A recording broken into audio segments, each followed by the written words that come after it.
नमस्कार दोस्तों। हमारे देश में जितने भी ग्रामीण डाक सेवक हैं या फिर जो बनने वाले हैं जिन्होंने अप्लाई कर रखा है, इन सभी जीडीएस भाई बहन को एक बात जानना बहुत ज़रूरी है। पुराने जीडीएस ऑफिशियल्स को भी कन्फ्यूजन रहता है मन में इसको लेकर, और ये मैं बात कर रहा हूँ सिक्योरिटी बॉन्ड की या फिर सिक्योरिटी अमाउंट भी इसको बोल सकते हैं। ये क्यों लिया जाता है, क्या इसका मकसद है, क्या अब भी इसको लिया जाता है जीडीएस से? एक्चुअली ये ज्वाइनिंग के बाद तुरंत लेने का प्रोविज़न है, अभी है या नहीं, इसका क्या प्रोसेस है, इसको समझते हैं सर्कुलर के माध्यम से। उससे पहले फ्रेंड्स, अगर आप इस चैनल पर नए हैं तो चैनल को सब्सक्राइब कर लें ताकि आने वाले वीडियोस के नोटिफिकेशंस आपको समय पर मिलती रहे। तो चलिए स्टार्ट करते हैं। देखिए दोस्तों, ये डाक विभाग ने ये सर्कुलर इशू किया है 17 नवंबर 2021 को, और काफ़ी इंपॉर्टेंट सर्कुलर है जीडीएस को लेकर। थोड़ा पुराना है लेकिन सभी जीडीएस को इसके बारे में जान लेना चाहिए। जीडीएस सेक्शन से ये इशू हुआ है। अब बिना टाइम वेस्ट किए इसका सब्जेक्ट देखते हैं। Review of security amount to be furnished by the Gramin Dak sevaks. मतलब ग्रामीण डाक सेवक से जो सिक्योरिटी बॉन्ड लिया जाता है ज्वाइनिंग के बाद, उसको रिव्यू किया गया है यहाँ पर, और उसका जो कंक्लूजन निकला है, जो निष्कर्ष निकला है, जो डिसीजन लिया गया है डाक विभाग द्वारा, वही इसमें हम देखेंगे।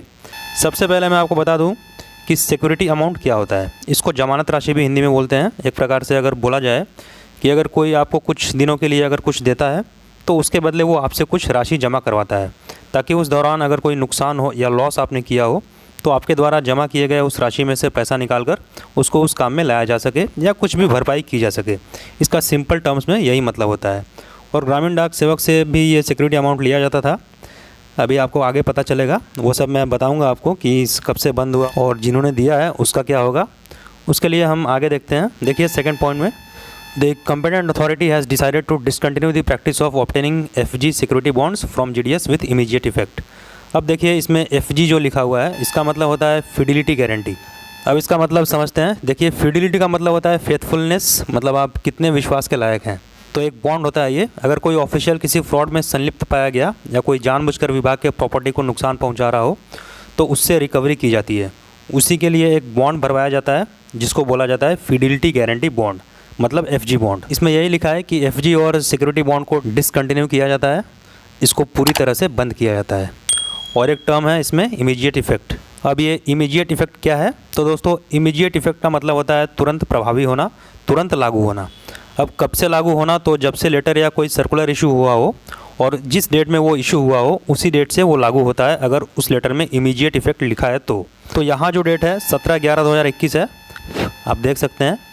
तो ये इसी डेट से लागू हो गया है, यही होता है इमीडिएट इफेक्ट। थर्ड पॉइंट में कुछ पॉइंट्स हैं। फर्स्ट में है किसी भी जीडीएस से सिक्योरिटी बॉन्ड लेने की ज़रूरत नहीं है, और अगर किसी जीडीएस से अब तक नहीं लिया गया है तो उससे भी नहीं लेना है। सेकंड में है कि अगर पुराने जीडीएस से सिक्योरिटी बॉन्ड ले लिया गया है तो उसको रिन्यू नहीं करवाना है, रिन्यू करवाने की कोई भी आवश्यकता नहीं है। तीसरे पॉइंट में बोला गया है कि ऐसे जितने जीडीएस हैं जिन्होंने फ्रॉड किया है, जिन पर विजिलेंस केस चल रहा है, केसेस पेंडिंग है, उन जीडीएस के सिक्योरिटी बॉन्ड के एक्सपायर होने से पहले रिकवरी किया जाए। और फोर्थ पॉइंट में दिया गया है कि अगर कोई जीडीएस फ्रॉड में संलिप्त पाया गया है या उस पर विजिलेंस केस पेंडिंग है और उसका सिक्योरिटी बॉन्ड भी एक्सपायर हो गया है, तो ऐसे केस में उस पर GDS conduct and engagement rule के हिसाब से, रूल नंबर 10 में जो प्रावधान दिए गए हैं फ्रॉड केसेस को लेकर, उसके हिसाब से उसको ट्रीट किया जाए। तो दोस्तों यही था सिक्योरिटी बॉन्ड जीडीएस का। इसके अलावा अगर कुछ डाउट है तो कमेंट बॉक्स में आप लिख सकते हैं। आज के वीडियो में इतना ही, मिलेंगे नए अपडेट के साथ।